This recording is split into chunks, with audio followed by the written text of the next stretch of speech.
Hi everyone, my name is Rachel and welcome to the French Seams. Thanks so much for joining me again for another video. This is about everything I got made up in August. So I had plans for 3 makes and I got all 3 done, which was great. One of which was a really exciting collaboration with the lovely Claire over at Stitch Hem Sew. That was the Charlie Kaftan, and I'll give you a sneak peek now later, but it does have an entire video all to itself because it's so special and I really enjoyed making it. So before I get started, I'd like to say thanks, as I always do, to all my lovely subscribers and everybody who watches my videos, who gives a thumbs up, who gives a comment. So thank you so much. I really do appreciate it. And also a big thank you to everybody who watched my 2 packing videos that I put out recently. So one for our little staycation and one for our trip to France. I had really good fun making those videos about what I was packing to bring on holidays, and then a kind of reflection when I came back of what I actually did wear. It was really good fun making those. So thank you so much for all the lovely feedback on that. I'd love to start making a few more little fun videos like that as well. So tell me what you think. So the first thing I got made up in August was the Tabitha t-shirt. And this is from the Tilly and the Buttons book, Make It Simple, I believe.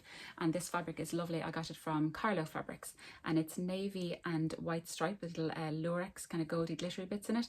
And it's a French terry. It's a loop back French terry. So it's quite thick for the Tabitha t-shirt, but I just couldn't resist. And I did see a version on Instagram. And yes, I might have shamelessly copied it. It was so nice. So what I wanted to do with the Tabitha t-shirt was to do a forward shoulder adjustment. So I'll pop in a picture of the yellow version that I made a few months ago. And I noticed that the shoulder was really far back in comparison to, say, my Agnes t-shirt, also by Tilly and the Buttons. So I did a bit of research and I found an article by Melly Sews, and I did follow that, and some success, shall we say. So it did get rid of the shoulder issue. So the shoulder seam is now sitting bang on my shoulder, which is great. There are still a few drag lines, which is unfortunate. So I'm putting some of that down to the fact that it's quite a thick jersey. It's not, say, a cotton jersey like you ordinarily would use for a t-shirt. So it was interesting to do, and I'll pop in a little bit of video later about how I did that, and just if you're interested. But it was really interesting to try that, and yeah, moderate success, shall we say, but I'm keen to get the fit on this really good because I do love this t-shirt. It's the perfect length. It's a really comfortable t-shirt, lovely sleeve length, and I just really like it. So yeah, I'll keep going on that one. So stick with me for the updates on that. However, on this, I'm very happy with my stripe matching. So got my little V here, and then all the way down the side, I managed to stripe match that really well. I was so pleased. I took my time. I really did. It was great. And then as a little finishing touch on this, I wanted to put a little patch. So I've got a pirate seagull. The amount of love this little guy got on my stories when I put it up, honestly, I just think he's so cute. And so many people ask me where I got it, and I've had these for the longest time.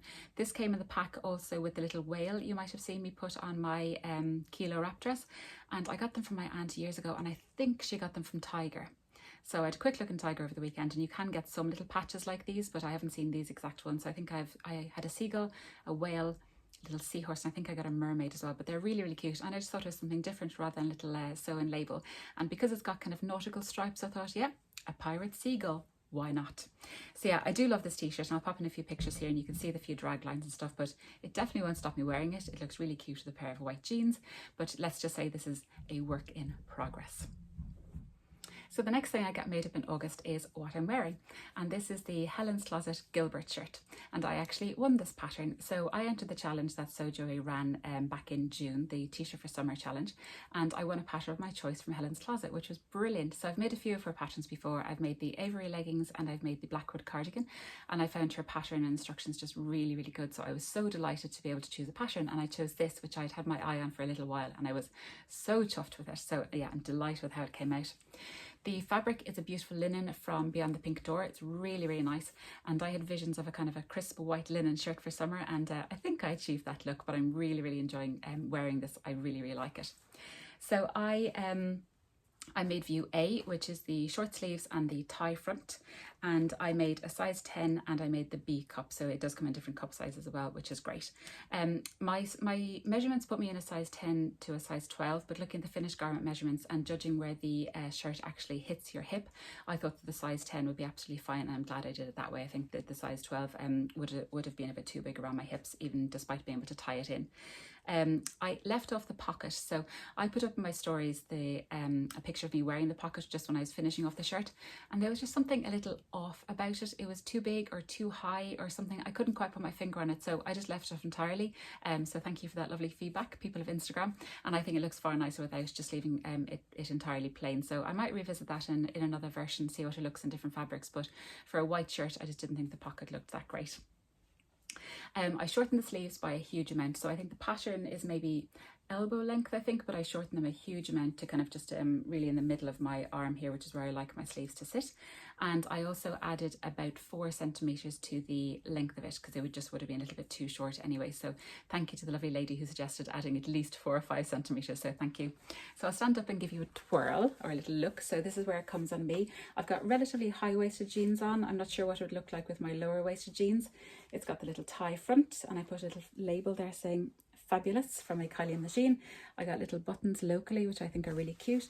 And yeah, I just really like the way it sits.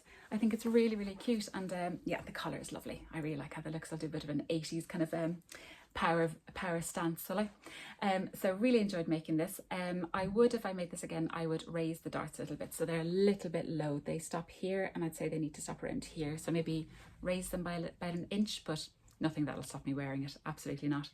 The instructions were fabulous. I just have it on with a skin colour cami top underneath. I've yet to get a skin colour bra, so thank you to everybody who commented on my last video saying, no, don't wear white underwear, wear skin colour underwear, which was a brilliant idea, so thank you so much. So that's also a work in progress.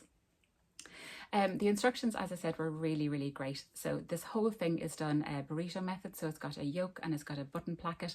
So if you're not familiar with the burrito, usually you just put it in, say at the shoulder seams and roll everything up so it's nice and tidy.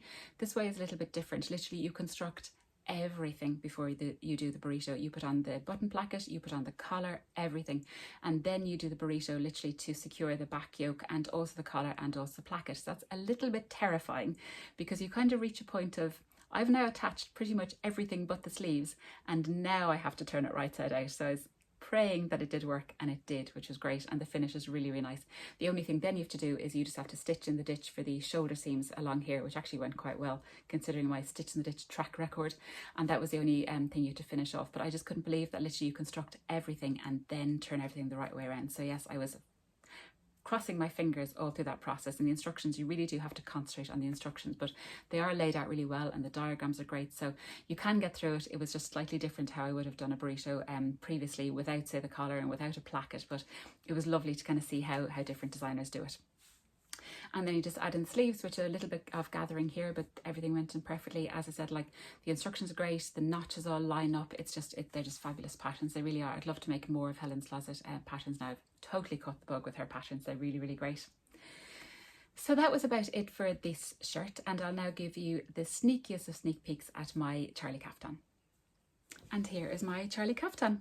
So this is it in this beautiful viscose fabric from Beyond the Pink Door, green with little flowers on it and little gold dobbies on it, which I just adore. So this is the finished product. It has a video all to itself, so I'll link that below, but just delighted with this. So pleased with it, and so happy Claire asked me to do a collaboration with her, so I'll link her channel below and definitely give her a video a look, because her version is just beautiful. It really, really is. So here she is anyway, and yeah, I just loved making this pattern. I really did, and I definitely have plans for a couple more next summer.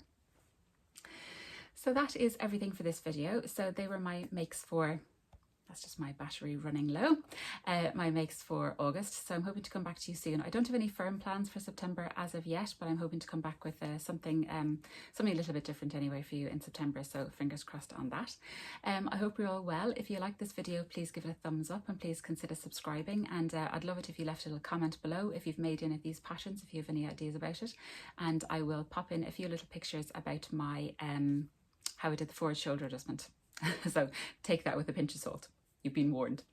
But anyway, I'll leave you go now, and I will talk to you all very, very soon. Thank you for watching. Bye. Hi everyone, so here are my pattern pieces for my Tabitha t-shirt. I've got my sleeve piece, I've got my front bodice, and I've got my back bodice. There's also a neckband piece, but you don't need to do anything for that for a forward shoulder adjustment. So I'm following along to the tutorial that I found on the Melly Sews website, so I'll link that below. Basically what you have to do is take the amount you want to adjust your t-shirt from the front and add it to the back bodice, and then also reposition the sleeve head ever so slightly. So I'll start now. I think I want to take 2 centimeters from the top of the shoulder and move it to the front bodice piece. So I'm going to measure down here and cut that off and then move it to the back. So I've just measured down to 2 centimeters here. I'm just going to chop this off, and then I'm going to attach it then to the back bodice at the shoulder line here. I've now done that. I've removed 2 centimeters from the front bodice and I've added it to the back bodice. I now need to make the same adjustment to the sleeve head. So following along the instructions, it says to cut off the sleeve at the head, so I might do it just below the 2 notches and slide everything forward the same amount, so my 2 inches. So I'm just thinking, these are the back notches and these are the front notches, so I want everything, I think, to move forward this way, effectively to make the back sleeve head a little bit bigger. So I think that's what I'll do, and I'm hoping that's the right thing to do. So this is my new sleeve piece. You can see that I split across this line here. I moved everything towards the front shoulder notch 2 centimeters. So you can see this is my grain line here, and the gap between these 2 lines now is 2 centimeters. I used my French curve to redraw the whole of the head here to even it all out. And these are my new back notches. So I think this is correct because now there's a bigger distance between those notches and the sleeve head here. So I've cut this all out now, and I will move to cut out my actual fabric. And yeah, I'm really hoping this works. If not, I'll probably be cutting another sleeve, but I'm hoping this works.